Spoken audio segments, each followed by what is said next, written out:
Je vous salue dans le puissant et précieux nom de Jésus-Christ. Je suis le frère David, prédicateur de l'évangile de Jésus-Christ. Et c'est la deuxième vidéo que je fais sur cette chaîne intitulée La parole de vérité. Donc, j'ai déjà fait une vidéo introductive que vous avez certainement déjà vue, qui décline les objectifs de cette chaîne YouTube. Et parmi ces objectifs, il y a donc amener le plus grand nombre au salut. Et qui dit salut parle de conversion. Donc, dans cette deuxième vidéo, nous allons commencer un cycle de prédication autour de la conversion. La conversion. Et nous allons essentiellement dénoncer les fausses doctrines en rapport avec la conversion, parce que malheureusement, le siècle présent est envahi par plusieurs fausses doctrines autour de la conversion. Et cela a été prophétisé par Jésus-Christ dans Matthieu 24, verset 24, que dans les derniers temps, il y aura des faux prophètes. Et nous allons donc dénoncer ces fausses doctrines autour de la conversion et en même temps vous enseigner comment dans les Écritures la conversion est enseignée. Et ce sont donc des prédications à salut parce que le malin va envoyer toutes ces fausses doctrines-là pour qu'il se fasse des fausses conversions et envoyer le plus grand nombre dans la perdition. Nous le Seigneur nous a suscité avec notre frère afin de dénoncer cela et vous enseigner de manière précise sur la conversion et par là déclencher des véritables conversions. Et la fausse doctrine de la conversion, les fausses doctrines autour de la conversion en tant que moi, attaquent plusieurs points, mais nous allons essentiellement dénoncer deux principaux points aujourd'hui. Déjà, la prière de conversion et l'expression donner sa vie à Jésus-Christ. La prière de conversion est répandue aujourd'hui dans le monde dit chrétien, dans les milieux dits chrétiens, notamment les églises appelées églises des réveils, les milieux charismatiques et pentecôtistes. Nous n'en faisons pas partie. Donc, nous dénonçons ces fausses doctrines-là en rapport avec la conversion, notamment la prière de conversion. Et je pense que vous êtes déjà peut-être passé par là, si vous êtes de ces assemblées-là. Donc, pour ces assemblées, la conversion est introduite, sinon précédée par une prière qui est dirigée par un pasteur ou un évangéliste, en tout cas la personne qui vous a annoncé l'évangile, et qui vous fait réciter une prière, Seigneur Jésus, je reconnais, etc., etc. Bon, je pense que vous connaissez le détail de cette prière-là. Et c'est au sortir de cette prière-là que la personne est considérée comme convertie. Et bien sûr, il y a deux étapes, le baptême, etc. Nous en parlerons. Donc, c'est une doctrine qui est fausse. Elle est vraiment fausse. Et nous allons nous appuyer sur les Écritures pour dénoncer cette doctrine. Et à côté d'elle, il y a aussi donc l'expression donner sa vie à Jésus-Christ. Donc, je vous conseille de toujours vous appuyer sur les Écritures, comme les Juifs de Béret, selon Acte 17, du verset 10 au verset 11, qui vérifiaient tout pour voir si c'était conforme aux Écritures. Et donc, nous allons vérifier, donc, nous plonger dans les Écritures pour voir si cette doctrine est conforme. Vous allez remarquer que dans les Écritures, il n'y a aucune conversion qui se passe ainsi. Donc, selon 2 Timothée 3,16, toute Écriture est inspirée de Dieu et utile pour enseigner, pour convaincre, pour corriger. Donc, nous allons donc corriger cela à l'aide des Écritures. Donc, plongeons sur quelques cas de conversion. Nous allons développer principalement 3 cas de conversion. Donc, la première conversion même, le premier exemple de conversion est dans la Bible. Nous pourrons le voir à travers la première prédication publique qui a été faite par les apôtres, notamment l'apôtre Pierre et les 11 autres. C'est dans Actes chapitre 2. Donc déjà, Pierre lui-même avec ses compagnons n'ont jamais fait de prière de conversion parce que leur conversion est effectuée dans Acte 2. Parce que lorsque Jésus-Christ va au ciel, il leur demande même pas se loin de Jérusalem et d'attendre, il enverra donc le Saint-Esprit, selon Joël 2, verset 28. Et dans Acte 2, il y a accomplissement de cette prophétie de Jésus-Christ et ils vont recevoir vraiment l'Esprit du Seigneur. Et lorsqu'ils reçoivent l'Esprit, si vous lisez bien, il n'y a jamais eu de prière de conversion qui a été faite. Maintenant, eux-mêmes, dans leur pratique, vous allez voir, la première prêche qu'a fait l'apôtre Pierre, il n'y aura jamais de prière de conversion. Nous allons directement la lire, c'est dans Actes chapitre 2. On va lire à partir du verset 37 jusqu'au verset 40. Parce que l'apôtre Paul, rempli de l'Esprit du Seigneur, va donc se présenter devant une foule à Jérusalem, parce qu'il y avait plusieurs Juifs qui vont se rassembler à Jérusalem et plusieurs hommes qui pratiquent également le judaïsme, donc qui vont se rassembler à Jérusalem et vont écouter vraiment cette prédication-là. Nous allons voir si ceux qui ont été convertis, ceux qui sont convertis, vont faire une prière de conversion. Donc, on va lire dans Actes chapitre 2, Actes chapitre 2, à partir du verset 37 jusqu'au verset 40. Donc, il est écrit, « Après avoir entendu ce discours, ils eurent le cœur vivement touché et ils dirent à Pierre et aux apôtres, « Hommes, frères, que ferons-nous » Le discours ici, c'est l'apôtre Pierre va prendre les Écritures et il va annoncer l'évangile à ceux qui étaient rassemblés à Jérusalem. Donc, c'est un discours qui s'appuie totalement sur les Écritures, qui s'appuie sur la révélation du salut faite en Jésus-Christ. Donc, l'apôtre Pierre va donc utiliser les Écritures, il va annoncer donc l'évangile et il va avoir la réaction de ces hommes-là qui eurent le cœur vivement touché. Parce que, en réalité, la conversion commence par le cœur qui est touché par quoi? Par la parole, par la prédication du salut, la parole de vérité, comme je l'ai dit dans la vidéo précédente. Donc, ils vont avoir le cœur vivement touché par cette prédication. Ils vont demander, hommes, frères, que ferons-nous? Et si cette prière de conversion était vraiment doctrinale, était biblique, l'apôtre Pierre devait répondre en leur demandant de réciter Seigneur Jésus, je reconnais, etc. Vous connaissez bien. Mais ce n'est pas ce qui va être fait. On va relire ce passage. Après avoir entendu ce discours, ils eurent le cœur vivement touché. Et ils dirent à Pierre et aux autres apôtres, hommes frères, que ferons-nous? Pierre leur dit, répentez-vous et que chacun de vous soit baptisé au nom de Jésus-Christ pour le pardon de vos péchés et vous recevez le don du Saint-Esprit. Car la promesse est pour vous, pour vos enfants et pour tous ceux qui sont au loin, en aussi grand nombre que le Seigneur notre Dieu les appellera. Et par plusieurs autres paroles, il les conjurait et les exhortait, disant, sauvez-vous de cette génération perverse. Nous sommes là en Actes chapitre 2, du verset 37 jusqu'au verset 40. Donc vous allez voir ici que lorsque ces hommes-là, qui eurent le cœur vivement touché, vont demander à l'apôtre Pierre et aux autres apôtres qu'est-ce qu'ils doivent faire, puisqu'ils ont eu le cœur vivement touché par la parole. La réponse de Pierre est donc au verset 38. Pierre leur dit, répentez-vous et que chacun de vous soit baptisé au nom de Jésus-Christ pour le pardon de vos péchés et vous recevez le don du Saint-Esprit. Donc, l'apôtre Pierre les appelle tout simplement à se repentir. Et ici, la repentance, le mot repentance ici, il faut bien le comprendre. Ici, la Bible dans la Nouvelle Alliance est écrite en grec. Et nous conseillons une application qui est la Bible en ligne, Bible online. Bon, je prononce pas très bien, je suis pas anglophone. Donc, c'est la Bible en ligne. C'est une application que vous pouvez trouver sur Play Store. Et cette application vous donne, en fait, les mots grecs, les mots d'origine grecque qui ont été utilisés pour écrire le Nouveau Testament. Et ici, le mot repentance est appelé métanoïa. Vient du grec métanoïa. Ici, métanoïa, en fait, c'est un changement de pensée. Un changement d'état d'esprit, métanoïa. Donc, lorsqu'il appelle à la repentance ici, c'est le changement d'état d'esprit. Et en réalité, le changement de pensée. Le changement de pensée ici, c'est en conformément à la pensée que ces hommes-là avaient, parce que eux, ils croyaient au salut par les œuvres, alors que le salut n'est pas par les œuvres. Nous ferons des vidéos pour développer tout cela. Le salut, c'est par la foi en Jésus-Christ. Donc, ils appelaient donc à une repentance. Ils se détournent de la croyance qu'ils avaient faussement, parce que les Juifs avaient cette croyance-là que c'est par les œuvres qu'ils devaient être sauvés. Parce que ici, la repentance n'a pas un lien avec leur comportement, parce que pour la plupart ici, ils avaient des comportements conformes à la loi de Dieu. C'est-à-dire la mise en pratique de la loi de Dieu, notamment les commandements de Dieu. Parce que si vous remontez plus haut, dans Actes chapitre 2, verset 5, vous verrez ici, on va lire rapidement, Actes chapitre 2, verset 5, « Or, il y avait en séjour à Jérusalem des Juifs hommes pieux de toutes les nations qui sont sous le ciel. » Donc, ils avaient une certaine piété, c'est-à-dire dans le comportement.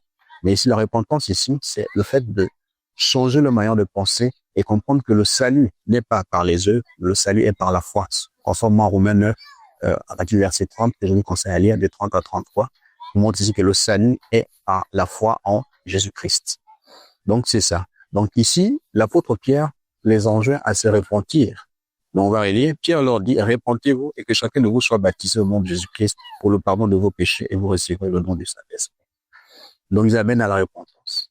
Et il les amène à croire qu'il y a un don du Saint-Esprit et un Saint-Esprit qu'ils reçoivent lorsque leur cœur est vivement touché et lorsqu'ils se répandent sincèrement. Donc, c'est tout ce que l'apôtre Pierre a développé ici. Et si vous pouvez lire Acte 2 en entier, jamais l'apôtre Pierre va demander à ces hommes-là, qui étaient environ plus de 3000, environ 3000, autant pour moi, de faire une prière de repentance. Donc, vous voyez que ici, dans ce passage, la prière de conversion n'existe pas. Et certains diront peut-être que c'est pas suffisant parce qu'il faut plusieurs témoins, plusieurs témoignages. Donc, si on a le témoignage de Acte 2, on va aller plus loin, pas si loin que ça. Dans Acte chapitre 8, on voit aussi une autre conversion. Parce que il y a la conversion qui est ici provoquée par l'apôtre Pierre, la première conversion, qui nous sert d'ailleurs de domaine, de modèle. Mais dans Acte 8, on va voir Philippe, qui en réalité était un diacre. Il a été institué diacre dans Acte chapitre 6. Je vous invite à lire intégralement. Mais dans Acte 8, il va faire œuvre d'évangéliste parce qu'il va annoncer l'évangile en Samarie. Et après avoir annoncé l'évangile en Samarie, l'Esprit du Seigneur va l'amener à aller dans un lieu désert et rencontrer l'eunuque éthiopien. Lui aussi revenait des pèlerinages de Jérusalem. Et cet eunuque-là sera en train de lire la parole du Seigneur, notamment Ésaïe 53. Et Philippe va lui demander s'il comprend ce qui est écrit dans cette portion de l'Écriture. Et l'eunuque, en toute modestie, va avouer qu'il ne comprenait rien. Vous savez, lorsque vous êtes un prédestiné du Seigneur, vous avez cette modestie-là d'avouer vos limites. Et ce n'est pas, en fait, ce n'est pas un signe qui est honteux, parce qu'on dit l'humilité possède la gloire et l'orgueil possède la chute. C'est pourquoi vous aussi, à l'écoute de ce que nous annonçons, si vous reconnaissez que vous n'avez pas maîtrisé ces choses, l'humilité, pas devant moi, mais devant les Écritures, possédera votre gloire et pourra vous amener à salut, c'est-à-dire à la conversion. Donc, on va lire Acte chapitre 8, on va commencer à partir du verset 35. Parce que l'eunuque éthiopien va avouer à l'évangile Philippe qu'il ne comprenait pas ce qui était écrit.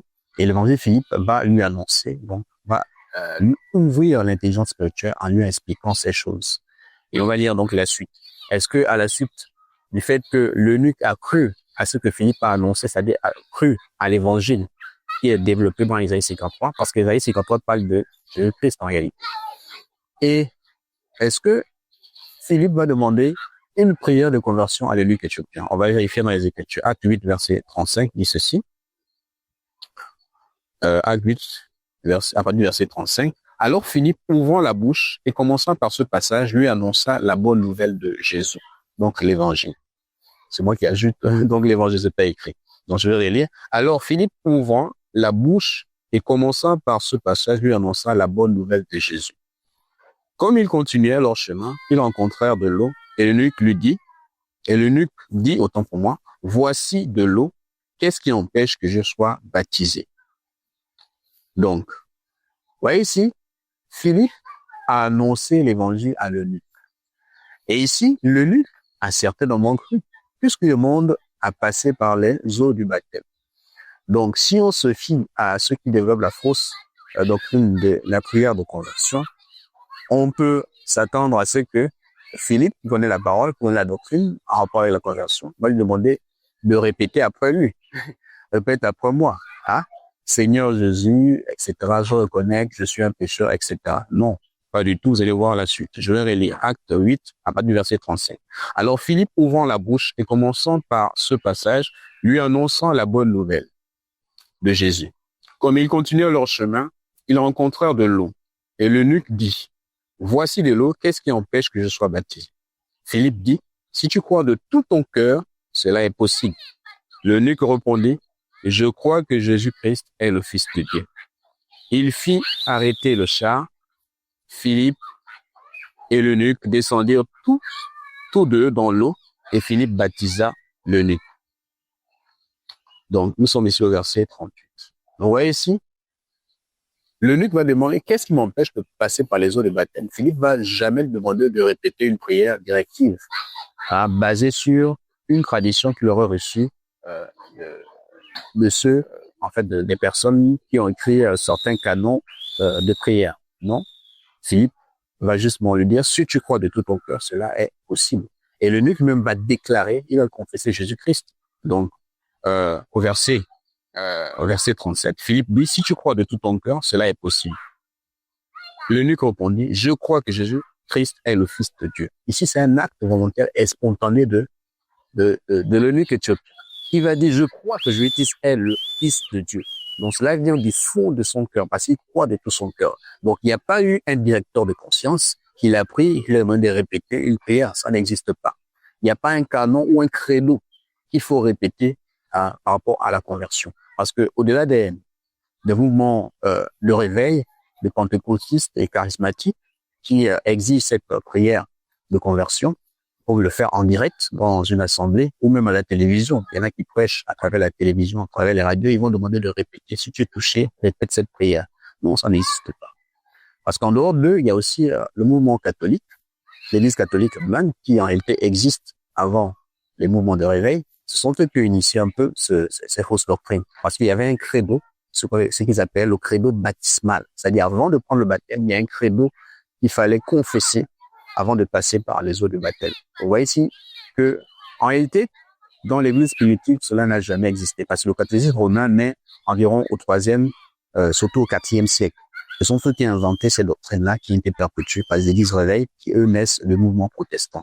Vous voyez, s'il y avait un credo à confesser, à professer sous la direction, permettez-moi la répétition, d'un directeur de conscience. Et là, ça mettait, en fait, en réalité, comme une personne entre le converti et Dieu lui-même, qui est à l'origine de la conversion. Et ces personnes-là s'érigent en directeur de conscience pour avoir une domination sur le peuple du Seigneur. Donc, vous voyez ici, Philippe n'avait pas cette intention. D'ailleurs, une fois la conversion est faite, il va être enlevé par le Saint-Esprit au verset 39. Voilà, donc, ici aussi, notre deuxième témoin, la conversion de l'eunuque éthiopien. Il n'y a pas de prière de conversion. Donc, on va terminer avec un troisième témoin, selon les Écritures. Nous allons aller dans Actes chapitre 10. Ici, il s'agit toujours de l'apôtre Pierre. Pierre qui a beaucoup œuvré dans le livre des Actes, surtout dans la première partie. Ici, l'apôtre Pierre va rencontrer Corneille et ceux de sa maison. Ici aussi, lorsque l'apôtre Pierre va être touché par le Seigneur, qui va dire qu'un homme viendra, notamment Corneille, et en fait, pas un homme viendra, c'est-à-dire il y aura une sollicitation de la part de Corneille, et l'apôtre Pierre va se déplacer sur les Écritures pour aller vers Corneille et lui annoncer l'évangile, la parole du Seigneur.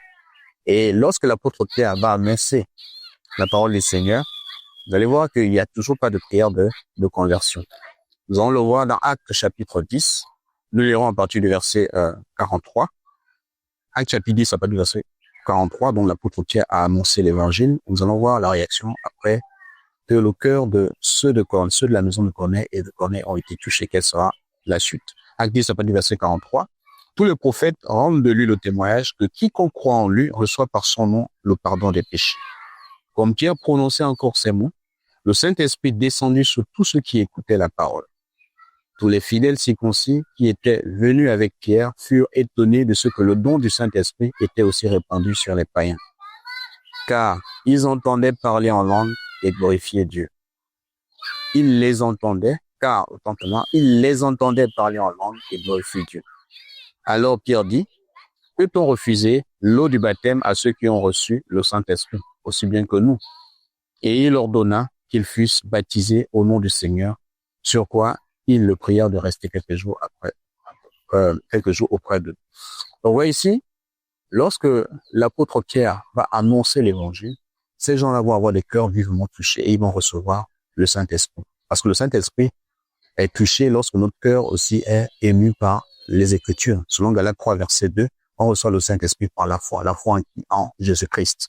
Donc ici, selon que le Saint-Esprit est descendu en eux, cela prouve que ces gens-là ont eu le cœur bien touché. Et ils ont cru en la parole, à la prédication de l'Évangile. On voit ici qu'il n'y a pas de prière de conversion qui a été faite. D'ailleurs, eux, ils ont reçu directement le Saint-Esprit. Et Paul a juste ordonné qu'ils passent par le baptême d'eau. On voit ici, jamais, à aucun moment, il y a eu une prière de conversion ou une confession qu'ils devaient faire pour se convertir.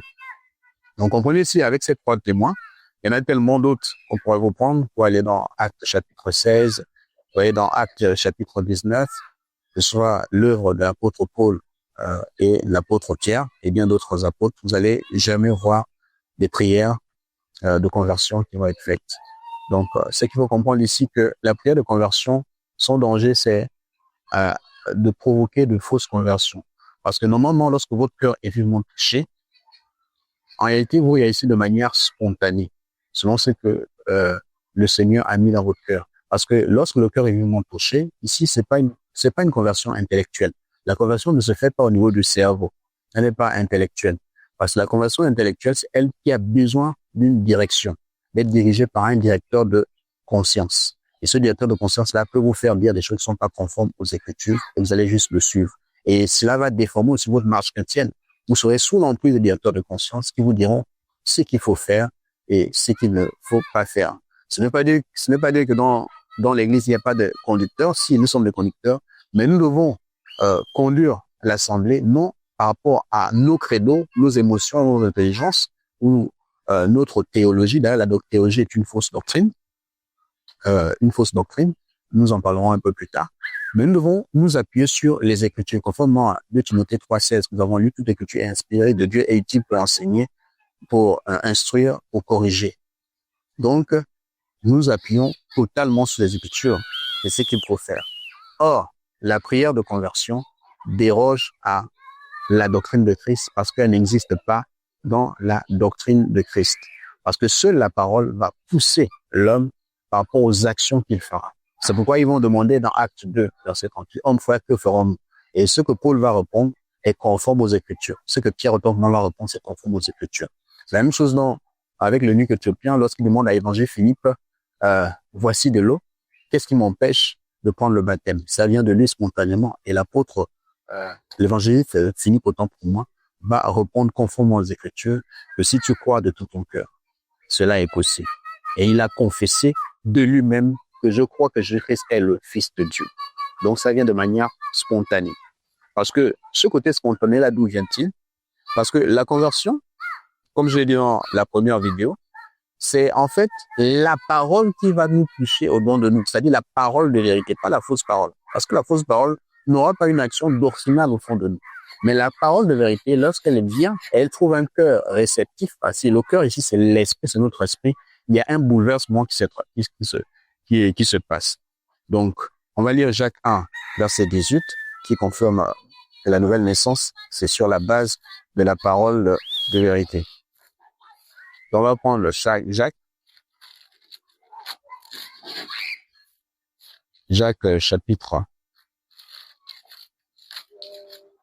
chapitre 1, verset 18, qui dit ceci.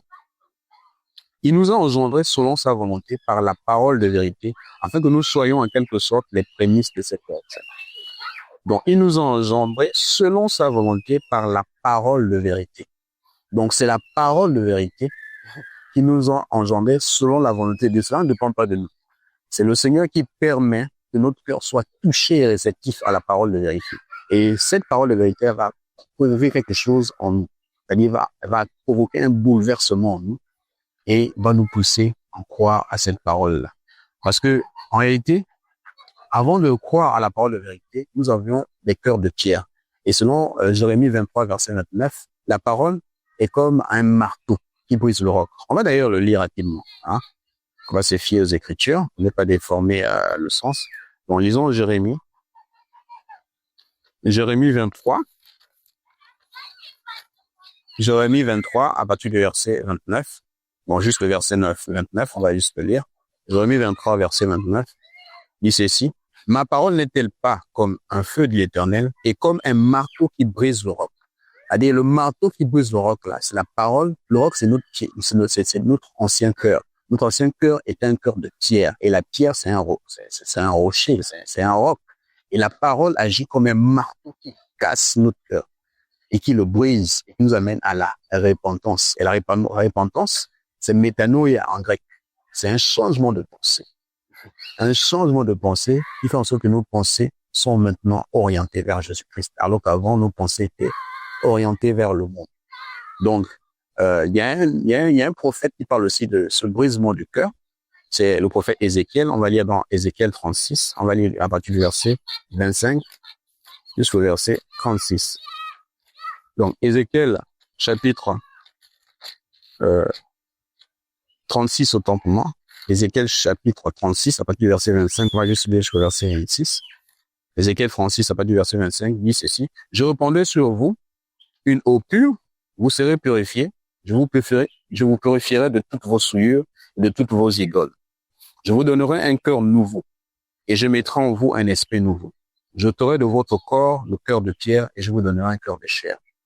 Donc, j'ôterai de votre corps le cœur de pierre et je vous donnerai un cœur de chair. Donc, le cœur de pierre, là, c'est ce roc-là. Mais la parole de Dieu qui vient en nous, qui nous bouleverse, la parole de vérité, pas la parole de l'erreur, cette parole de vérité, là, nous touche et nous bouleverse et agit comme un marteau qui casse ce roc-là, qui est brisé, et le Seigneur donne à la place un cœur de chair. Le cœur de chair, c'est celui qui est plus tendre, qui est plus doux, qui est réceptif à la parole. Et c'est ce cœur-là qui est ému dans Acte 2, verset 38, qui est ému dans Acte 8, à partir du verset 38 à partir du verset 35 jusqu'au verset 38. Et c'est ce cœur-là aussi qui est ému dans Acte 10, à partir du verset 43 jusqu'à la fin du chapitre. Donc, ces hommes-là ont eu des cœurs vraiment touchés par la parole. C'est Jacques 1, verset 18. Et le corps a été bouleversé. Et vous verrez même pour certains, vous pouvez être bouleversé jusqu'à la tristesse. Vous allez avoir du regret par rapport à votre vie passée. Et cette tristesse, c'est une tristesse à salut, parce que c'est un choc que vous recevez lorsque un prédicateur de la vérité vous annonce la véritable parole, c'est-à-dire Jésus-Christ qui est le Sauveur. Et comme l'apôtre Paul le dit dans 2 Corinthiens chapitre 7, verset 10, c'est une tristesse à salut, c'est une tristesse qui amène à la repentance. 2 Corinthiens chapitre 7, verset 10 dit, en effet, la tristesse selon Dieu produit une repentance à salut dont on ne se repent jamais, tandis que la tristesse du monde produit la mort. C'est une tristesse qui vous amène à une repentance en salut, c'est-à-dire un changement de pensée, un changement de pensée, un changement d'esprit, d'état d'esprit, et un changement de cœur, c'est-à-dire selon l'homme intérieur. Le cœur ici, c'est l'homme intérieur, selon ce que nous avons déjà dit, et conformément à Ézéchiel 36, du verset 25 jusqu'au verset 26. Et le cœur de pierre a été ôté, on a mis le cœur de chair. C'est cela, véritablement, la conversion. Et il n'y a pas eu une prière à réciter. Nous avons pris plusieurs exemples. Et si vous avez d'autres questions, vous avez d'autres références bibliques qui vous font penser qu'il y a une prière de conversion à faire, vous pouvez nous écrire en commentaire et nous appellerons à vous répondre, soit directement, soit à travers une autre vidéo si cela est nécessaire.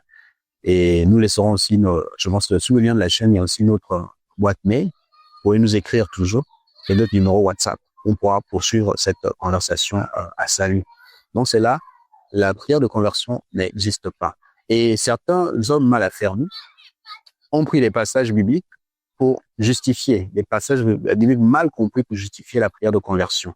Et un des passages qui est vraiment tristement célèbre, je pourrais dire ça, et que les faux docteurs, les faux prophètes ou les personnes mal affermies utilisent, c'est Romains 10. Certainement connaissez ce passage et peut-être qu'à la début de ma prédication, vous avez pensé à ce passage pour justifier l'injustifiable. Romains 10, à partir du verset 9 jusqu'au verset 10 dit, si tu confesses de ta bouche le Seigneur Jésus, et si tu crois dans ton cœur que Dieu l'a ressuscité des morts, tu seras sauvé. Car c'est en croyant du cœur qu'on parvient à la justice, et c'est en confessant de la bouche qu'on parvient au salut, selon ce que dit l'Écriture. Voyez, c'est à partir de là, surtout le verset 10, Romains 10, sur le verset 10, on dit car c'est en croyant du cœur qu'on parvient à la justice, et c'est en confessant de la bouche qu'on parvient au salut, selon ce que dit l'Écriture. Donc ici, ça veut dire que ici, on dit on croit du cœur et on confesse la bouche. Donc ça veut dire qu'il faut une prière de conversion, une confession publique, on va dire, que nous appartenons à Jésus-Christ, ou bien que nous avons donné notre vie à Jésus-Christ, selon cette expression qui n'est pas doctrinale et qui est répandue à travers le monde. Donc, déjà, avant d'aller plus loin dans l'explication de Romains 10, de 9 à 10, le verset 10, examinez déjà ce que nous avons de dire. Parce que entre l'interprétation tordue de ce passage, nous allons remettre ce passage dans son contexte, dans sa compréhension, et les actes qui ont été posés. Parce que les actes des apôtres, c'est un livre qui montre les actes des apôtres, c'est-à-dire comment ils ont œuvré.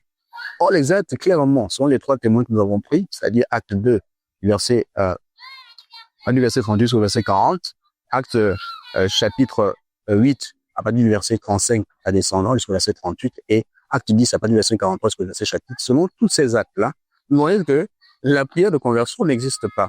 Vous pouvez prendre d'autres passages bibliques, elle n'existe pas. Mais les gens comprennent juste cette écriture-là et s'appuyer dessus pour faire toute une doctrine.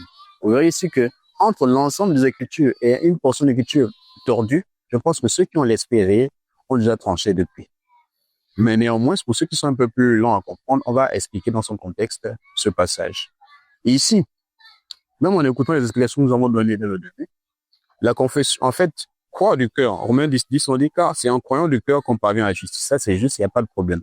Croire du cœur, c'est cette transformation intérieure-là qui est faite par la parole. Parce que, j'avais peut-être pas dit, dans Ézéchiel 36, à partir du verset 25 à 26, là, lorsqu'on dit, je répondais sur vous une eau pure, ici, l'eau, là, il faut pas la prendre au point charnel. C'est pas l'eau liquide. Voilà. Ici, l'eau, ici, c'est la parole. Deutéronome 32, verset 2, c'est la parole qui est cette eau-là, qui vient et le Seigneur répond sur nous. Bon, la parole, c'est, l'eau, c'est donc cette parole-là qui pénètre votre cœur. Comme disait Jésus dans Jean 15, verset 3, déjà vous êtes purs par la parole que je vous annonce. Donc, c'est la parole qui est là pour nous purifier, cette eau-là. Donc, la parole pénètre le cœur et tel un marteau brise le cœur, qui est un roc, et rend ce roc et rend le cœur réceptif à la parole. Donc, ça, c'est la première partie. Maintenant, la confession.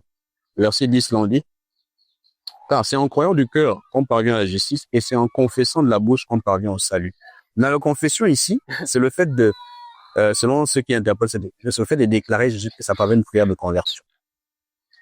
Mais en fait, le dire, c'est manquer, en fait, c'est faire preuve de malhonnêteté intellectuelle et doctrinale. Parce que lorsqu'on le verra plus loin, confesser, le fait de parler, c'est une œuvre. Or, le salut ne vient point par les œuvres. Et le fait de parler ne va pas vous sauver. Le fait de déclarer même que je crois en Jésus-Christ, je reconnais que Jésus-Christ est le Sauveur, et je réunis à ma vie passée, ce n'est pas cela qui vous donne un accès au salut. C'est pas ce que veut dire ce passage. Sinon, le salut viendra par les œuvres. Or, le salut ne vient point par les œuvres. Selon Ephésiens 2, 8 à 9, nous lirons un peu plus tard. Donc, ici, le fait de dire confesser par la bouche, là, il faut bien comprendre cette expression selon le contexte. Parce que confesser, la Bible a été écrite, notamment le Nouveau Testament, en grec. Confesser ici, c'est un mot grec qu'on appelle homologeo. Homologeo. La confession de la bouche ici n'a rien à voir avec une prière de conversion. Parce que homologeo, si vous voyez la Bible online, je vous conseille cette application-là. Homologeo en grec, c'est, en fait, ici, c'est montrer son accord, être en accord avec quelqu'un. Montrer son accord. Et selon l'esprit de ce passage-là, l'accord ici, c'est l'accord par rapport à la doctrine. C'est-à-dire, la doctrine doit sortir de votre bouche. D'accord? Parce que, comme c'est dit dans les Écritures, c'est de l'abondance du cœur que ma bouche parle. C'est-à-dire, lorsqu'une personne est véritablement convertie, son langage va changer. En réalité, son langage va changer et son langage va être en accord avec la doctrine de Christ. C'est pourquoi, lorsque les différentes conversions qu'on a citées là, c'est-à-dire le langage utilisé par les convertis ici, ceux qui ont été touchés par la parole, c'est un langage qui conforme à la doctrine. Comme le langage de l'eunuque éthiopien là, qui va confesser que Jésus-Christ est le Fils de Dieu, sans en accord à la doctrine. Comme le langage que vont utiliser les gens qui ont été touchés par la prédication de l'apôtre Pierre, acte 2, c'est en conformité avec la doctrine. Ils disent, que ferons-nous, frères? C'est-à-dire qu'ils s'abandonnent à la parole. Et ce que Pierre va répondre, c'est conformément à l'écriture. Et ils vont s'adapter à ce langage. Et donc, peut-être que vous ne comprenez pas, c'est que, en fait, la conversion, c'est un mouvement intérieur, mais qui réagit vers l'extérieur. L'extérieur, c'est dans notre comportement, c'est dans notre langage. Et cet extérieur-là ne se limite pas, ne signifie pas une prière de conversion. Parce que homologuer, c'est une expression de l'accord avec les Écritures. Donc, cet extérieur-là, pour mieux vous l'illustrer, je vais vous prendre des passages, un autre passage qui est aussi mal tordu, qui est aussi tordu autant pour moi. C'est 1 Timothée 6, on va lire du verset 11 jusqu'au verset 13. Il parle ici de la confession publique. Et les gens vont prendre aussi ce passage-là pour dire que non, il faut une confession publique. C'est-à-dire, ils tordent l'écriture et ils la mettent en accord avec la conversion, la prière de conversion. Donc, on va aller là-bas, vous allez mieux comprendre, lorsqu'on va mettre un lien entre ces deux paroles-là. Donc, on va prendre 1 Timothée 6. 1 Timothée 6, on va lire à partir du verset 11. 1 Timothée, voilà. 1 Timothée chapitre 6. On va aller à partir du verset Mais on va aller directement à partir du verset 13. Dans 1 Timothée 6, à partir du verset 13, je te recommande devant Dieu qui donne la vie à toutes choses et devant Jésus-Christ qui fit une belle confession devant Ponce Pilote de garder le commandement et de vivre sans tâche, sans reproche jusqu'à l'apparition de notre Seigneur Jésus-Christ. On va commencer depuis le verset 11, c'est mieux, excusez-moi. Donc, on va aller 1 Timothée 6, de 11 à 13. Hein. Ça va bien tenter le contexte. Passons par ici la confession de Timothée.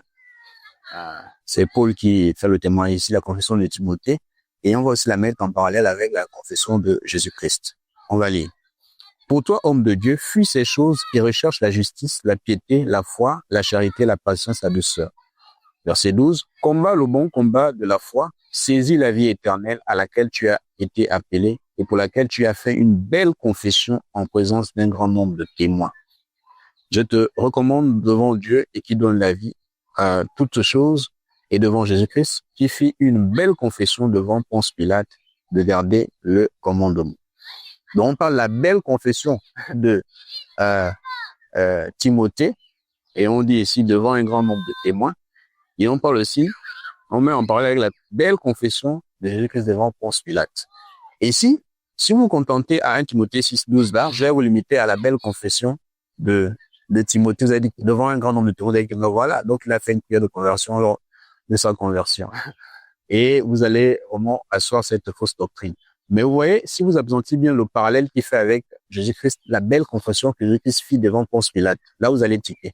Parce que est-ce que Jésus-Christ a fait une prière de conversion devant Ponce Pilate? Et ça existe. Est-ce que Jésus-Christ même a été converti? Converti, Jésus-Christ, ça n'a pas de sens. Hein? C'est lui qui a le salut. C'est Jésus-Christ qui a le salut. D'accord? Et donc, quand on parle de la belle confession que Timothée a faite devant un grand nombre de témoins, pour bien la comprendre et comprendre que ce n'est pas la prière de conversion, il faut faire un parallèle avec la confession que Jésus-Christ a faite devant Ponce Pilate. Parce que, comme je vous l'ai dit plus haut, confession, dans le sens ici qui est donné dans le Nouveau Testament, le mot c'est homologeo. C'est-à-dire c'est montrer son accord avec quelqu'un, montrer son accord avec quelqu'un, montrer qu'on est accordé avec quelqu'un ou même ça peut être avec une doctrine. Et dans le cas précis ici, c'est les deux sens. Avec quelqu'un, c'est avec Jésus-Christ. Avec la doctrine, c'est avec la doctrine de Christ. C'est ça, homologeo. Ne pas confondre ça avec exomologeo. Parce que il y a d'autres passages bibliques où la confession veut dire déclarer ses péchés en public. Et là, vous pouvez voir cette racine grecque qui veut dire confession des péchés, exomologeo. Vous pouvez le lire dans Acte 19, à partir du verset 18, lorsque les magiciens vont être convertis et ils vont déclarer leurs péchés et brûler même les livres de magie. Là, vous pouvez lire ça là-bas. Si vous prenez la racine grecque, vous pouvez voir que c'est exomologeo. C'est ici, c'est la confession des péchés. Mais la confession, le mot confession qui est utilisé dans Romains 10, de 9 à 10, et qui est utilisé aussi dans 1 Timothée 6, du verset 11 jusqu'au verset 13, là, ici, la confession, là, c'est montrer son accord. Et vous comprenez que, ici, lorsqu'on parle de Timothée qui a fait une confession devant un grand nombre de témoins, ici, il ne s'agit pas de la prière de conversion lors de sa conversion. Ici, il s'agit de montrer l'accord. En fait, Timothée a montré son accord avec la doctrine de Christ devant le public en témoignant cette doctrine-là. Et c'est ce que Jésus-Christ a fait aussi devant Ponce Pilate. On va lire, à tout le monde le parler longtemps, on va lire Acte 18, Jean 18, autant pour moi, Jean 18, on va aller Jean 18, on va retrouver le passage, là où Jésus-Christ va témoigner devant Ponce Pilate. Jean chapitre 18. Jean chapitre 18, on va retrouver le passage. Jean chapitre 18. Voilà, Jésus devant Ponce Pilate. On va lire à partir du verset 28. Bon, le verset 28, c'est un peu long. On va essayer de réduire.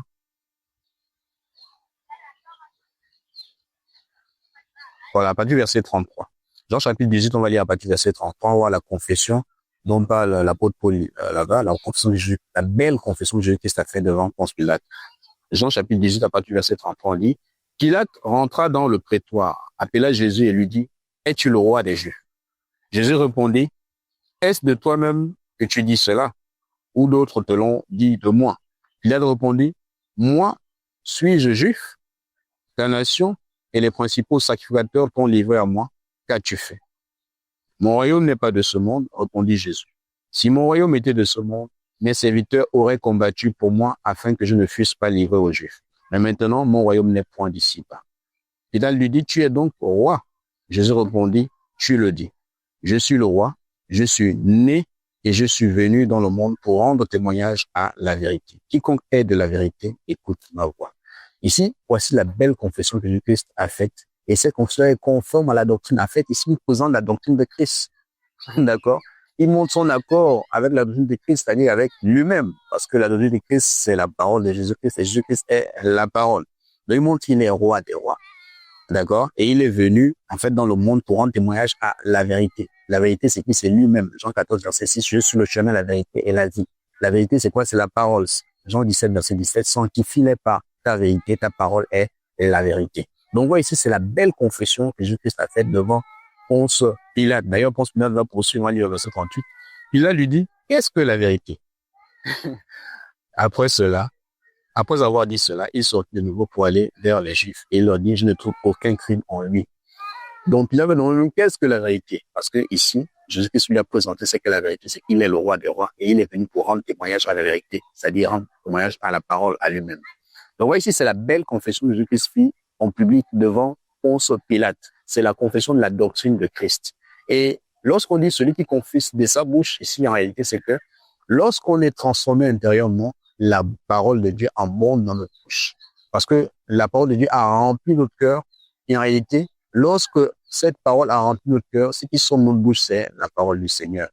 Ici, nul n'a besoin d'être un docteur de la parole. C'est même le nouveau converti. En réalité, la parole de Dieu habite déjà en lui parce que Jésus-Christ habite en lui parce que Jésus-Christ, c'est lui qui est la parole de Dieu. Ouais, un peu. Donc, c'est cette belle confession que Jésus-Christ a fait devant Ponce Pilate. Et cette belle confession aussi que Timothée, selon ce que dit l'apôtre Paul dans 1 Timothée 6, à partir du verset 11 au verset 13, là, c'est cette belle confession qu'il a fait en public, c'est-à-dire le témoigner de Jésus-Christ. Il ne s'agit pas d'une prière de conversion quelconque. Donc, la prière de conversion n'est pas biblique. La prière de conversion, c'est une fausse doctrine qui a été initiée d'abord par le catholicisme romain, parce que il y a ce qu'ils appellent la liturgie baptismale. Il y avait un credo qu'il fallait prononcer avant de passer par le baptême d'eau. Donc, c'est une fausse doctrine qui est née au 3e, 4e, 5e siècle, qui a été perpétuée dans l'église catholique romaine, qui n'est pas une église biblique. Ça, on fera d'autres vidéos pour vous en parler. Et le protestantisme, qui avait d'abord contesté la doctrine du catholicisme, a perpétué certaines fausses doctrines du catholicisme, notamment la prière de conversion. Surtout, à partir du 18e, 19e siècle, les églises dites de réveil, les églises pentecôtistes, baptistes, qui vont sortir donc, qui sont en fait les filles du protestantisme, qui est elle-même fille du catholicisme, qui vont exiger aussi cette prière de conversion, une prière publique, qui montre qu'on se convertit à Jésus-Christ et on donne sa vie à Jésus-Christ selon cette fausse expression qui est une fausse doctrine que nous allons parler dans la deuxième partie de cette vidéo. Donc, souvent, c'est à la fin du culte, hein, ça a été perpétué depuis le 18e siècle, au 19e siècle. À la fin du culte, il s'agissait on demande qui veut donner sa vie à Jésus-Christ. Et lorsque la personne lève la main, on demande de venir vers ce qu'ils appellent l'autel. On en parlera aussi, ou la chair. Et ils vont lui demander de réciter. Répète après moi, Seigneur Jésus, je reconnais. Donc, si vous appelez la prière de conversion, donc c'est un credo que même ils ont écrit, qui n'est pas conforme à la parole. Et la personne qui croit que là, c'est une conversion, va être convaincue en elle-même que la personne est convertie parce qu'elle est passée par cette prière-là. Non, pas du tout. Ce n'est pas conforme. Donc, cette hérésie a été perpétuée dans les mouvements de réveil jusqu'à nos jours. Et peut-être que vous avez été victime de cela. Et je le disais même au début de la vidéo, parfois, il faut le faire par la radio ou par la télé, de répéter une prière, ce qui n'est pas conforme aux Écritures. Certains me diront que non, mais qu'est-ce qu'il y a de grave de réciter cela? Mais même le monde dit l'enfer est pavé de bonnes intentions. Il y a des gens qui ont des bonnes intentions. Ça a l'air joli de lire une prière. Mais cette intention, elle n'est pas conforme à la doctrine. Elle n'est pas conforme à la doctrine. C'est un culte volontaire qui vient de la chair. C'est charnel. Ce qui est charnel ne peut donner le salut. On va lire Colossiens 2, à partir du verset 20. Ce passage montrera que le culte volontaire, c'est-à-dire ce que les personnes initient d'elles-mêmes, ce n'est pas conforme aux Écritures. Colossiens chapitre 2, à partir du verset 20, dit ceci. Si vous êtes mort avec Christ au règlement du monde, pourquoi, comme si vous viviez dans le monde, vous impose-t-on ces préceptes? Ne prends pas, ne goûte pas, ne touche pas. Préceptes qui tous deviennent pernicieux par l'abus et qui ne sont fondés que sur les ordonnances et les doctrines des hommes. Ils ont à la vérité une apparence de sagesse en ce qu'ils indiquent un culte volontaire de l'humilité et le mépris du corps, mais ils sont sans aucun mérite et contribuent à la satisfaction de la chair. Donc ici, Colossiens 2, de 20 à 23, parle de ce qu'on appelle le culte volontaire, c'est-à-dire des choses qui ne sont pas de la doctrine, mais qui sont ajoutées par des hommes, qui en apparence ont l'air sages, ces choses-là, mais qui en réalité, comment dire ça, on va lire le passage, à partir du verset 23. Ils ont à la vérité une apparence de sagesse en ce qu'ils indiquent un culte volontaire, de l'humilité et le mépris de toi, mais ils sont sans aucun mérite qui contribuent à la sacrification de la chair. Ici, c'est la sacrification de la chair qui est mise en avant. Ici, la chair, ici, c'est les credos qui ont été faits de manière charnelle par des hommes, ni de Dieu, et qui veulent imposer cela à l'assemblée. Donc, ça a l'air d'être bien une prière pour ça, etc. Mais c'est une fausse doctrine, c'est une ruse de Satan. Parce que Satan a plusieurs ruses, le malin. Il va interférer dans le salut, dans la conversion, vous amener à la perdition. Il n'y a pas de prière à dire. Il n'y a aucune prière à dire, prière de conversion à dire lorsqu'une personne se convertit. Ouais, un peu. Donc, c'est un culte volontaire. Comme bien d'autres cultes volontaires, des ordonnances qui ont été introduites dans la parole de Dieu. Il y a des cultes volontaires qui ont été introduits par le catholicisme romain, hein, signe de croix, etc. Et par les mouvements dits de réveil.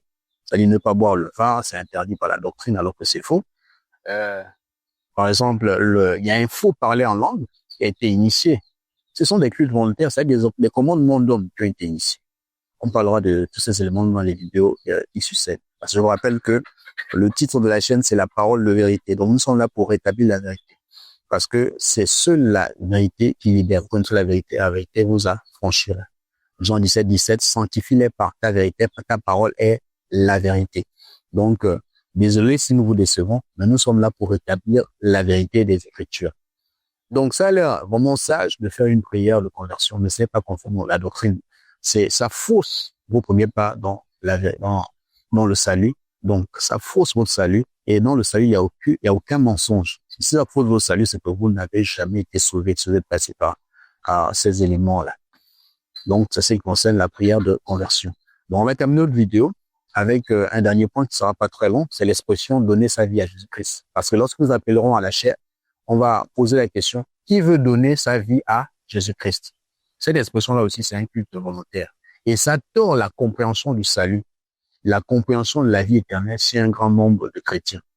Parce que certains diront que non, ça c'est juste une expression, hein, ça ne compte pas, vous aussi.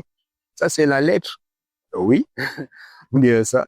Oui, vous direz ça. Mais je vous assure que ce genre de détails-là tord la compréhension même du salut. Parce que lorsqu'on dit donner sa vie à Jésus-Christ, vous commencez votre vie chrétienne à travers cette expression. Et si vous la répandez aussi autour de vous, vous n'allez pas provoquer des véritables conversions.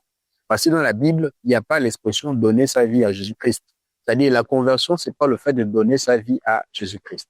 Parce que déjà, lorsque vous dites donner sa vie à Jésus-Christ, c'est-à-dire que c'est vous-même qui décidez de prendre votre vie et vous la donnez à Jésus-Christ. C'est comme ça que votre salut commence.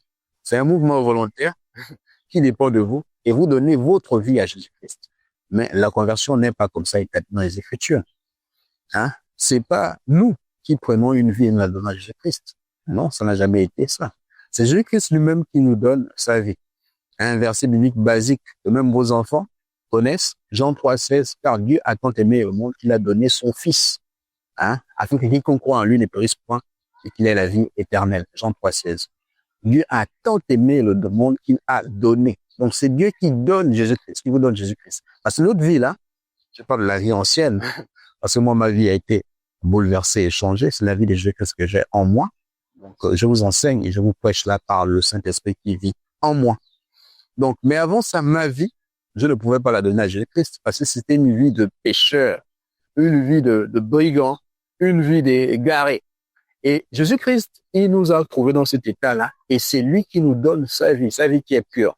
Parce qu'en Jésus-Christ, celui qui peut donner sa vie pour quelqu'un, c'est Jésus-Christ. Parce que sa vie est pure. En Jésus-Christ, il n'y a aucun péché. On peut lire ça dans 1 Pierre 1. On va lire du verset 18 jusqu'au verset 19. 1 Pierre chapitre 1, du 18 à 19. Qu'est-ce qui est écrit?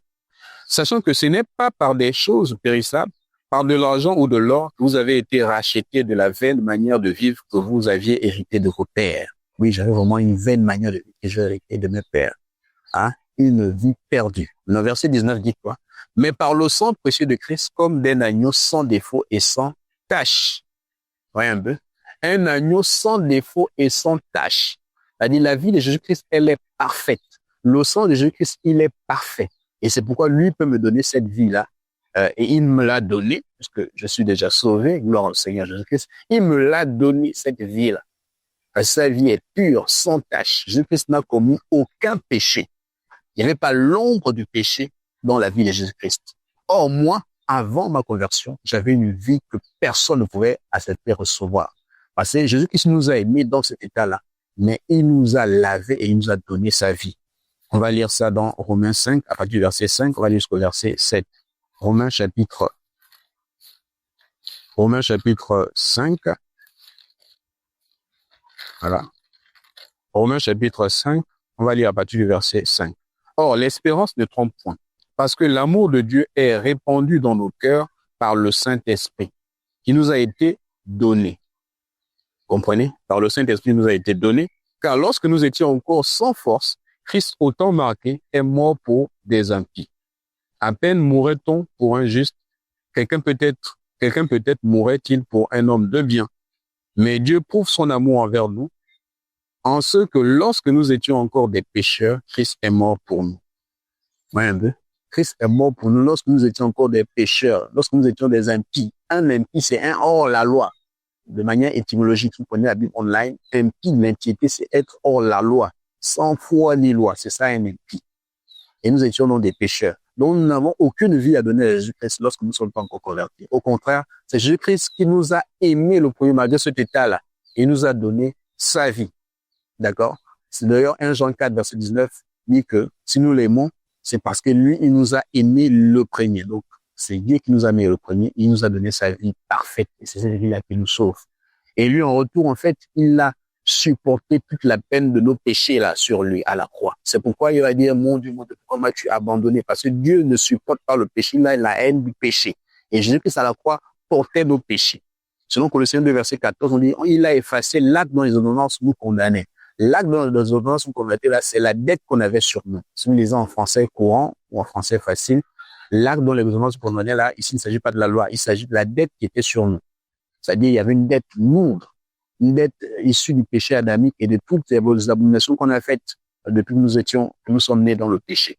Donc, il y avait déjà une condamnation qui était sur nous, une épée de Damoclès qui attendait pour nous trancher. Mais Jésus-Christ, il nous a donné sa vie parfaite. Nous ne sommes plus considérés comme des pécheurs. Et lui, en retour, il a subi tous les œuvres, toutes les conséquences de nos péchés-là. Voyez un peu? Donc, c'est lui qui nous donne sa vie. Et c'est lui qui nous donne sa vie. Selon Jean 3,16, Dieu a tant aimé le monde qu'il a donné son Fils, afin que quiconque croit en lui ne périsse point. D'accord? Donc, nous étions destinés à périr à cause de notre fausse vie, là, notre vie maudite, que nous ne pouvons donner à personne. D'accord? Donc, ce n'est pas nous qui donnons notre vie à Jésus-Christ, c'est Jésus-Christ, lui, qui nous donne sa vie parfaite. Et il a reçu nos erreurs sur lui, en souffrant pour nous à la croix. Voyez-vous? Donc, avant cela, nous étions tous ont péché et sont privés de la gloire de Dieu, selon Romains 3, verset 23. Nous étions privés de la gloire de Dieu et c'est Jésus-Christ qui nous donne sa vie. Un peu. Et ce don-là, c'est un don volontaire. Et Jésus-Christ fait. On n'a pas besoin de poser un acte spécifique, tout ça, etc. C'est un don volontaire. Tout ce dont on a besoin, c'est juste croire à l'évangile de Christ. C'est ce que ces hommes l'ont fait dans Acte 2, à partir du verset 37 jusqu'au verset 40 qu'on a lu. Et le livre que tu as fait aussi dans Acte chapitre 8, à partir du verset 35 jusqu'au verset 38. Et Corneille et Jean de Saint-Maison qui ont cru dans Acte chapitre 10, à partir du verset 47 jusqu'à la fin du chapitre. Voyez-vous? Donc ces personnes ont juste cru et le Seigneur leur a fait ce don-là de sa vie. Et il y a un passage qui définit bien le don de Jésus-Christ, le fait que nous avons reçu le salut, en recevant la vie de Jésus-Christ, et nous avons donné rien en retour. Nous n'avons surtout pas donné nos vies maudites là. On va lire dans Éphésiens chapitre 2, à partir du verset 8 jusqu'au verset 9, qui dit ceci: car c'est par la grâce que vous êtes sauvés par le moyen de la foi. Et cela ne vient pas de vous. Je précise bien, hein. Excusez-moi d'augmenter la voix. On dit, cela ne vient pas de vous. Donc, tu ne peux pas donner ta vie à Jésus-Christ. C'est pas possible. On dit, cela ne vient pas de vous. C'est pas un mouvement qui vient de toi. C'est pas une décision qui vient de toi. Je vais lire ici, je vais relire. Éphésiens 2, à partir du verset 8. Car c'est par la grâce que vous êtes sauvés, par le moyen de la foi. Et cela ne vient pas de vous. C'est le don de Dieu. Oui, la grâce, c'est ça, c'est un don. C'est gratuit, c'est un don de Dieu. C'est comme quand vous êtes un prisonnier, vous recevez une grâce présidentielle. C'est le président qui vous donne la vie, en réalité. Et notre président ici, c'est Jésus-Christ. Cela ne vient pas de vous, c'est le don de Dieu. Dans Éphésiens 2, verset 8. On va aller au verset 9. Ce n'est point par les œuvres afin que personne ne se glorifie. Donc, ce n'est point par les œuvres afin que personne ne se glorifie. Donc, la prière de conversion que tu as récitée là, c'est une œuvre. Ce n'est pas ceux qui te donnent le salut. D'accord? Même le baptême d'eau que tu vas prendre là, c'est une œuvre. C'est pas ce qui te donne le salut. Ça veut pas dire que nous sommes contre le baptême d'eau. Le baptême d'eau fait partie de la doctrine. Mais nous vous éclairons dans une autre vidéo que c'est pas ce baptême d'eau là qui sauve, c'est une œuvre. Hein? C'est l'eau de la parole. C'est le baptême d'eau qui, en fait, en réalité, c'est l'eau de la parole, selon Jacques 1, verset 18 là. Parce que la parole est une eau, selon Deutéronome 32, verset 2 et Jean 15, verset 3. C'est cette parole là qui te purifie. Et cette purification te donne un cœur de chair, hein, parce que la parole a brisé le corps de pierre que tu avais. Et maintenant, tu as reçu le cœur de chair. Ça y est, un esprit renouvelé, un esprit qui est ému, qui est touché, un esprit repentant, c'est-à-dire qu'il y a un changement de pensée. Et maintenant, le Seigneur te fait aussi un autre don, qui est le don du Saint-Esprit. D'accord? Parce que le Saint-Esprit aussi, sinon le Saint-Esprit, c'est la condition sine qua non du salut. Selon Éphésiens 1, verset 13. C'est-à-dire, c'est le sceau. C'est la marque qui montre que nous sommes sauvés. Sans le Saint-Esprit, tu ne peux être sauvé. Et le Saint-Esprit, c'est un don. Ce qu'on a vu dans Romains 5, du verset 5 jusqu'au verset 8, là. C'est le Seigneur qui nous fait le don du Saint-Esprit. Et c'est ce Saint-Esprit-là qui nous permettra maintenant de nous consacrer au Seigneur. Parce que beaucoup disent que non, donner sa vie à Jésus-Christ, c'est le fait d'abandonner sa vie passée, d'accord? Décider d'abandonner sa vie passée et vivre maintenant selon ce que le Seigneur nous plaît. Vous croyez que cette décision-là, elle est charnelle? C'est vous-même qui décidez comme ça, là? Que par la chair, tu peux prendre ta vie là et dire que tu l'arrêtes, tu arrêtes de pécher. Mais jamais, ça c'est pas la doctrine de Christ. Ça voit beaucoup lorsqu'ils sont censés être convertis, ils font des efforts pour arrêter. Croyant que c'est par leurs propres efforts qu'ils se sont convertis. C'est pas ils disent je donner ma vie à Jésus-Christ comme dire que non, en fait, je me suis consacré à Jésus-Christ de mon propre chef. Non, c'est pas cela. La grâce, c'est un don de Dieu, c'est gratuit. Et maintenant, pour que tu consacres ta vie à Jésus-Christ, il te faut le Saint-Esprit. Et avant de croire, tu n'as pas de Saint-Esprit. Voyez un peu, dans Acte 10, à partir du verset 43, on a vu que ceux de la maison de Corneille, c'est pendant que Pierre annonçait l'évangile qu'ils ont reçu le Saint-Esprit. Selon Galates 3, verset 2, c'est parce que ils ont eu foi en la parole. Et selon Jacques 1, verset 18, c'est cette parole-là qui les a engendrés. Quand le Seigneur a envoyé le Saint-Esprit. Et c'est le Saint-Esprit qui te permet maintenant de marcher en nouveauté de vie. Mais sans le Saint-Esprit, tu as donné quelle vie à Jésus-Christ? Hein? Donc, c'est pourquoi c'est pas nous qui décidons que nous donnons la vie à Jésus-Christ. C'est une fois touché par la parole, le Seigneur nous donne un cœur nouveau, un cœur repentant. Il nous fait aussi le don du Saint-Esprit, et c'est par le Saint-Esprit que nous allons marcher en nouveauté de vie. On va lire ça dans un passage qu'on a déjà lu, mais je vais mettre l'accent sur un autre passage qu'on n'a pas lu, c'est Ézéchiel 36, verset 25 jusqu'au verset 27.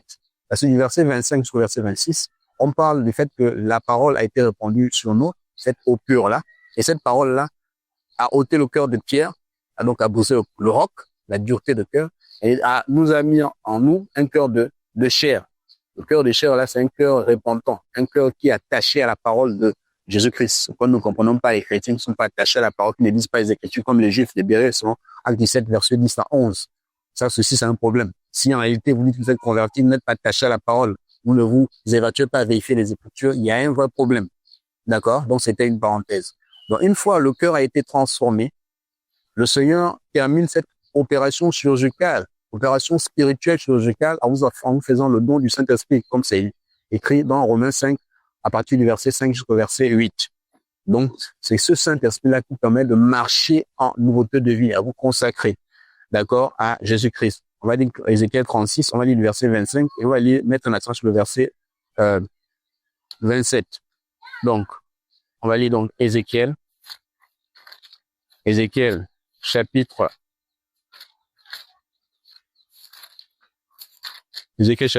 36. Excusez-moi. Ézéchiel chapitre 36, on va lire le verset 25 jusqu'au verset 27. Je répandrai sur vous une eau pure et vous serez purifiés. Je vous purifierai de toutes vos souillures et de toutes vos idoles. Je vous donnerai un cœur nouveau et je mettrai en vous un esprit nouveau. J'ôterai de votre corps le cœur de pierre et je vous donnerai un cœur de chair. C'est la transformation due à la parole. Maintenant, le don de l'esprit, c'est au verset 27. Suivez bien. Je mettrai mon esprit en vous et je ferai en sorte que vous suiviez mes ordonnances et que vous observiez et pratiquiez mes lois. Donc, c'est le Seigneur lui-même qui met son esprit en nous. Parce que nous avons cru à la parole, selon Galates 3, verset 2, c'est la prédication de la foi qui donne le Saint-Esprit. Et c'est ce Saint-Esprit-là qui fait en sorte que nous suivions les ordonnances et les commandements de Dieu. Je relis. Je mettrai mon esprit en vous et je ferai en sorte que vous suiviez mes ordonnances et que vous observiez et pratiquiez mes lois. Et je ferai en sorte, c'est Dieu qui fait en sorte. C'est une fois que tu as reçu le Saint-Esprit, c'est l'Esprit de Dieu. C'est l'Esprit de Jésus-Christ. Selon 2 Corinthiens 3, verset 17. Le Saint-Esprit, c'est le Seigneur. C'est l'Esprit de Jésus-Christ. Et c'est ce Saint-Esprit-là qui fera en sorte que vous observiez ses lois et vous respectiez ses commandements. C'est pas vous qui avez décidé de donner votre vie à Jésus-Christ. C'est Jésus-Christ qui vous a fait le don de l'Esprit. Et ce don de l'Esprit-là, c'est la volonté du Seigneur lorsque vous conformez donc à cette volonté-là, qui fait en sorte que vous respectiez ses lois et ses commandements. C'est cela. Parce que de notre propre chef, on peut décider rien du tout. On peut rien faire. On peut pas se conformer aux écritures de notre propre chef. C'est pourquoi on dit dans Jérémie 17, verset 5, maudit soit l'homme qui se confie à la chair. Ta chair ne peut jamais respecter les commandements du Seigneur. C'est le Seigneur lui-même qui le fait quand tu as reçu l'Esprit du Seigneur. Quand tu le fais charnellement, tu vas faire ça déjà de manière imparfaite. Et même si tu le fais parfaitement, ce qui n'est pas possible, tu vas le faire sur un petit temps. Après, tu vas retomber. C'est que certains disent, non, j'ai chuté. Je suis retourné dans le monde. Mais oui, tu n'es jamais sorti du monde. Ta conversion est possible puisque tu as donné ta vie à Jésus-Christ. C'est de l'orgueil. C'est cet orgueil-là qui possède la chute. D'accord? Et cet orgueil-là est répondu par la fausse expression de j'ai donné ma vie à Jésus-Christ. C'est toi qui es la star. Le jeu, cet égo-là, tu as donné ta vie à Jésus-Christ. C'est Jésus-Christ qui t'a donné la vie. D'accord? Conformément à Ephésiens 2, 8, 9 qu'on a lu et conformément à Ézéchiel 36, verset 27 là, qu'on vient de lire. Et parce que le vouloir et le faire, c'est Jésus-Christ. C'est l'Esprit du Seigneur. On va lire Philippiens 2, verset 13. Philippiens chapitre 2, verset 13, vous verrez ici. Philippiens chapitre 2, verset 13. Car c'est Dieu qui produit en vous le vouloir et le faire selon son bon plaisir. C'est Dieu qui produit en vous le vouloir et le faire selon son bon plaisir. D'accord? Donc, une fois que tu as le Saint-Esprit en toi, celui qui t'accorde le vouloir et le faire selon son bon plaisir. Et tu dois te conformer à cet esprit-là et non te conformer à ta chair. D'accord? Et là, tu vas marcher selon le Seigneur, selon Galates 5, verset 16. Marcher selon l'esprit, selon Galates 5, verset 25. Marcher en nouveauté de vie selon l'esprit. Ça vient du Seigneur, ça ne vient pas de toi. Voilà, donc c'est cela. Donc, en définitive, nous ne pouvons pas donner notre vie à Jésus-Christ. Ça, c'est une fausseté doctrinale qui est répandue à travers le monde, qui provoque des fausses conversions. Et certains vont s'appuyer sur Romains 12, parce que Romains 12 ne parle pas d'un nouveau converti. Romains chapitre 12. Ils vont dire Romains chapitre 12 mal tordu. Je vais même dû le prendre depuis le début, mais je pense que vous avez déjà compris. Ce qui a un esprit éveillé, et je prie que vous l'ayez. Pour ceux qui étaient endormis, je prie et je crois que la parole de vérité qui est esprit et vie, selon Jean 6, verset 63, cette parole qui est esprit et vie vous a réveillé, parce que pendant que nous annonçons l'évangile, nous annonçons le Seigneur, nous croyons que ton cœur aussi est bouleversé et touché. C'est cela la parole de vérité. C'est cette parole-là qui engendre, selon Jacques 1, verset 18, notre cité. D'accord? Donc, Romains 12 dit ceci, Romains chapitre 12, on va lire juste le verset 1. Je vous ai donc, frères, par les compassions de Dieu, à offrir vos corps comme un sacrifice vivant, saint, agréable à Dieu, ce qui sera de votre part un culte raisonnable. Donc, voyez ici, certains vont prendre ce passage-là, on dit, je vous ai donc à offrir vos corps. Ils vont se dire que non, donc c'est moi-même qui offre mon corps. Non, pas du tout. Ici, on ne parle pas de nouveau converti. On parle de quelqu'un qui a déjà reçu l'Esprit de Dieu. Et si une fois tu as reçu l'Esprit de Dieu, c'est à toi maintenant, pousser bien sûr par cet Esprit-là, de consacrer ta vie au Seigneur. Parce que, en réalité, le sacrificateur, nous sommes des sacrificateurs selon Apocalypse 5, selon Apocalypse 5, oui, verset 9, jusqu'au verset 10, pour nous considérer le verset 8, nous sommes un royaume de sacrificateurs. Nous sommes donc des sacrificateurs dans la nouvelle alliance. Tous nous sommes des sacrificateurs, tous les chrétiens sont des sacrificateurs. Donc, nous présentons des sacrifices au Seigneur. Parce qu'il y a des sacrifices spirituels, comme les cantiques, selon Hébreux 13, verset 15, comme la libéralité et les dons, la bienfaisance, selon Hébreux 13, verset 16. Ce sont des sacrifices spirituels que nous offrons aujourd'hui. Mais lorsqu'on offre les sacrifices au Seigneur, ne regarde pas seulement au sacrifice, regarde aussi au sacrificateur. D'accord? Donc, aujourd'hui, nous sommes des sacrificateurs. Et le premier sacrifice, c'est d'abord nous-mêmes. Si vous lisez dans Genèse 4, du verset 1 jusqu'au verset 5, premier livre de Genèse 4, le Seigneur, il a agréé le sacrifice de Abel. Il a agréé le sacrifice d'Abel et Abel lui-même, en commençant par Abel d'abord. Parce qu'il avait un regard sur le sacrificateur Abel et sur son sacrifice. Et il a rejeté Caïn et son sacrifice. Donc, c'est pour comprendre ici que nous sommes un royaume de sacrificateurs. D'accord? C'est ce que dit Romains 12 ici. Mais le premier sacrifice à offrir, c'est marcher en conformité avec les Écritures. Parce que le Seigneur, il aime plus l'équité et la justice que les sacrifices. Donc, le sacrificateur lui-même, il doit être juste. Justifié par qui? Par Jésus-Christ. D'accord? Il est justifié par Jésus-Christ. Et donc, sa vie doit être conforme aux Écritures. Donc, nos membres, notre corps doit être un sacrifice à l'autel du Seigneur. Donc, notre corps ici doit être sanctifié, mis à part comme outil pour Jésus-Christ. C'est ce que dit Romains 12 ici. Donc, c'est pour la personne qui est déjà sanctifiée par le Seigneur, qui est déjà sanctifiée par la parole de vérité, sanctifiée, mise à part. Jean 17, sanctifie-les par ta vérité, ta parole et la vérité. Donc ici, Romains 12 ici parle donc d'une personne qui est déjà convertie. Et par la conversion, selon Philippiens 2, verset 13, il y a l'Esprit du Seigneur à deux, et l'Esprit lui-même accorde le vouloir et le faire. Donc, c'est l'Esprit du Seigneur qui va le pousser à offrir ses membres comme un sacrifice. Donc, c'est la suite dit cela. On dit, verset 2 dit, Romains 12, verset 2, ne vous conformez pas au siècle présent, mais soyez transformés par le renouvellement de l'intelligence, afin que vous discerniez quelle est la volonté de Dieu, ce qui est bon et agréable et parfait. Donc, le renouvellement de l'intelligence ici, c'est l'Esprit du Seigneur. L'intelligence, c'est le Saint-Esprit ici, qui le renouvelle et qui permet qu'il ne se conforme pas au siècle présent. C'est ce que dit Romains 12 ici. C'est une personne qui est déjà convertie et ses membres et sa vie sont un sacrifice pour le Seigneur. Parce que elle-même, cette personne ne peut pas de son propre chef de décider de le faire.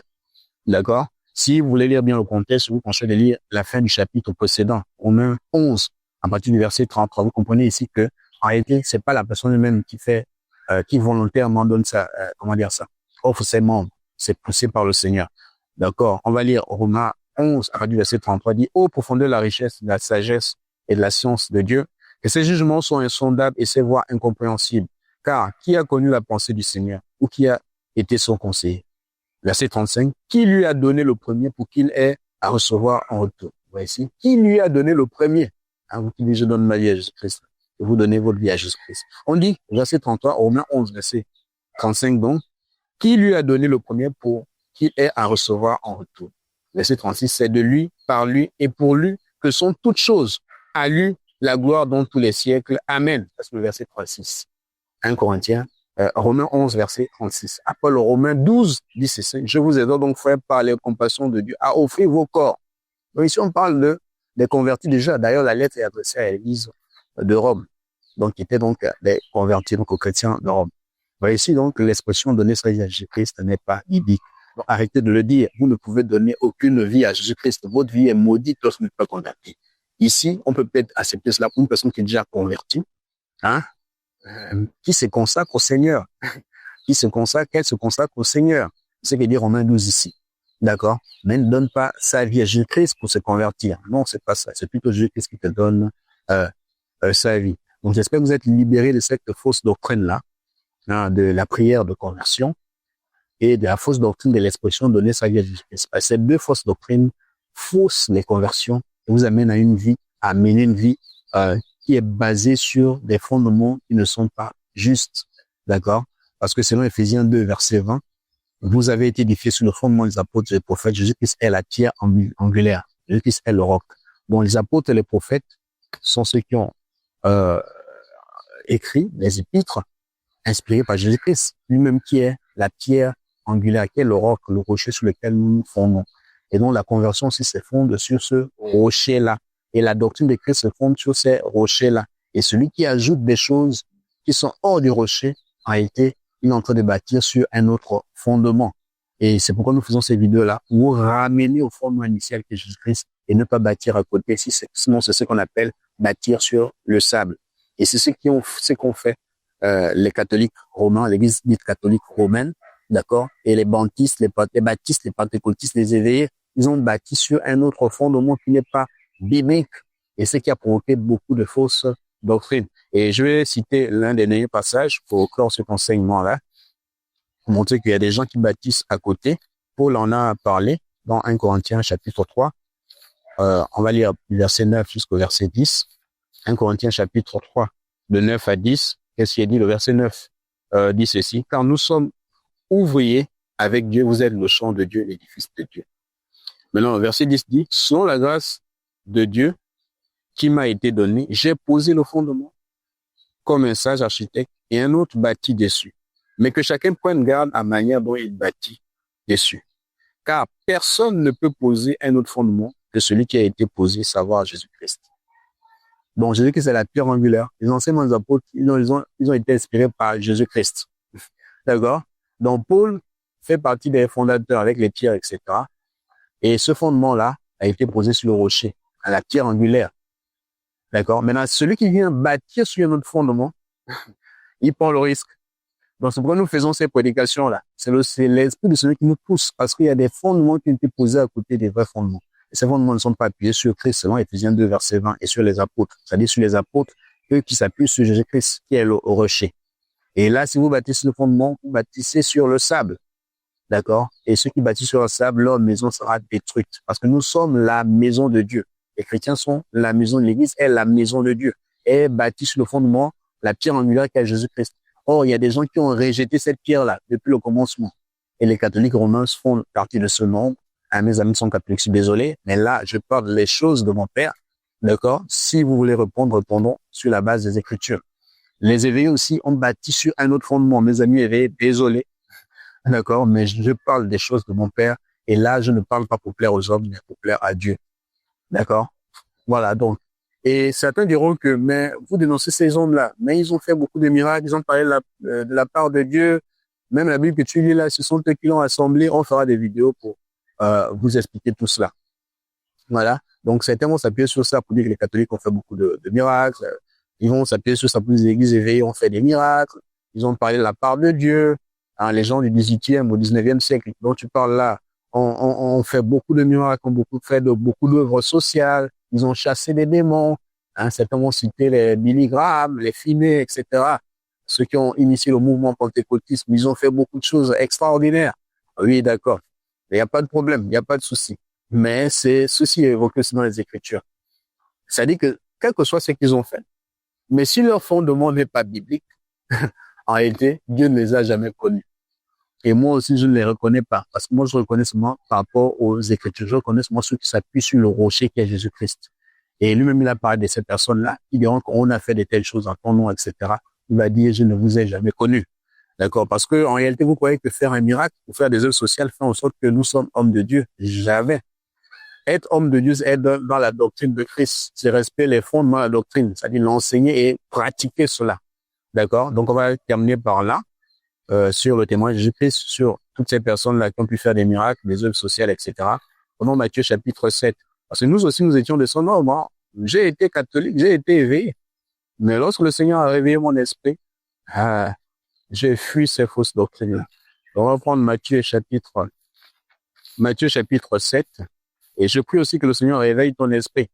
Et tu ne resteras pas dans ces lieux parce que c'est une tradition familiale, parce que tes pères ont été dedans, vous tous vous êtes dedans, donc tu préfères perpétuer la tradition de tes pères. La fausse tradition de tes pères, c'est de te conformer aux Écritures.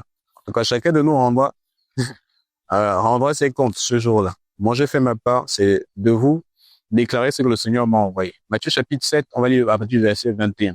Ceux qui me disent, Seigneur, Seigneur, n'entreront pas tous dans le royaume des cieux, mais celui-là seul qui fait la volonté de mon Père qui est dans les cieux. Plusieurs me diront en ce jour-là, Seigneur, Seigneur, n'avons-nous pas prophétisé par ton nom? N'avons-nous pas chassé des démons par ton nom? Et n'avons-nous pas fait beaucoup de miracles par ton nom? Alors je leur dirai ouvertement. Vous voyez un peu, c'est ce que j'ai cité là. Hein? Les catholiques, les baptistes, les pentecôtistes éveillés peuvent dire ça. On a chassé les démons, ils chassent les démons. Hein? On a fait des miracles par ton nom, par le nom de Jésus-Christ. Mais dans le verset 23, Jésus-Christ dit quoi? Qu'est-ce qu'il leur dira? Acte 7, Matthieu 7, verset 23, il dit, alors je leur dirai ouvertement, je ne vous ai jamais connu. Retirez-vous de moi, vous qui commettez l'iniquité. Donc je dis, je ne vous ai jamais connu. C'est-à-dire de poser des questions, mais comment ils vous ont fait pour faire les miracles en ton nom? Je vous expliquerai cela dans une autre vidéo, par la grâce de Dieu que le Seigneur nous fortifie. Il dit, alors je vous dirai ouvertement, je ne vous ai jamais connu. Et retirez-vous de moi, vous qui commettez l'iniquité. L'iniquité, c'est le péché. Ou le péché, c'est la transgression de la loi. C'est 1 Jean 3, verset 4, c'est ne pas respecter la loi. Donc le péché là en question, c'est le fait de ne pas respecter la loi. On va voir comment ils n'ont pas respecté la loi du Seigneur. Jésus que je me l'explique. Par la suite dit, c'est pourquoi quiconque entend ces paroles que je dis et les met en pratique sera semblable à un homme prudent qui a bâti sa maison sur le roc. Éphésiens 2, verset 20. Vous avez été édifiés sur le fondement des apôtres et des prophètes. Jésus-Christ est la pierre angulaire, c'est-à-dire le roc, le rocher en question. Et comme l'apôtre Paul l'a dit dans 1 Corinthiens 3, verset 9 jusqu'au verset 11, il y a certains qui ont bâti leur maison hors de la pierre angulaire, la pierre qui a été rejetée. D'accord? Voilà donc, c'est pourquoi je relis le verset 24. Quiconque entend ces paroles que je dis et les met en pratique sera semblable à un homme prudent qui a bâti sa maison sur le roc. Et je t'invite aussi à être cet homme prudent-là qui rejette ces fausses doctrines de la fausse conversion qui est sur la prière, basée sur la prière de conversion et sur l'expression je donne ma vie à Jésus-Christ et de bâtir sur le roc qui est Jésus-Christ. Pourquoi? Le verset 25 dit, la pluie est tombée, les torrents sont venus, les vents ont soufflé et se sont jetés contre cette maison. Elle n'est point tombée parce qu'elle était fondée sur le roc. Verset 26. Mais quiconque entend ces paroles que je dis et ne les met pas en pratique sera semblable à un homme insensé qui a bâti sa maison sur le sable. Donc, voici la doctrine de Christ. Donc, ceux qui continuent à perpétuer ces fausses doctrines liées à la conversion, les fausses conversions basées sur la prière de conversion, basées sur l'expression « j'ai donné ma vie à Jésus-Christ », tu es comme un homme qui pose un nouveau fondement et qui bâtit sur le sable. Et lorsque la pluie soufflera, le vent, etc., lorsque le vent soufflera, la pluie viendra, tu seras balayé. Ici, on parle de la perdition. Parce que le Seigneur viendra à la fin des temps à exprimer sa colère face à ceux qui commettent l'iniquité, c'est-à-dire ceux qui n'ont pas mis en pratique ces paroles, qui violent les commandements du Seigneur, qui violent la doctrine de Christ. Et je termine avec un dernier passage de Jean 9, qui a un seul chapitre, de Jean.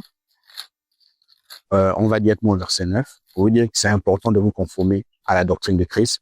On lit ici, 2 Jean verset 9, on va aller jusqu'au verset 10, on dit quiconque va plus loin et ne demeure pas dans la doctrine de Christ n'a point Dieu. Celui qui demeure dans cette doctrine a le Père et le Fils. Donc si tu ne demeures pas dans la doctrine de Christ qui t'a enseigné là, tu n'as point Dieu.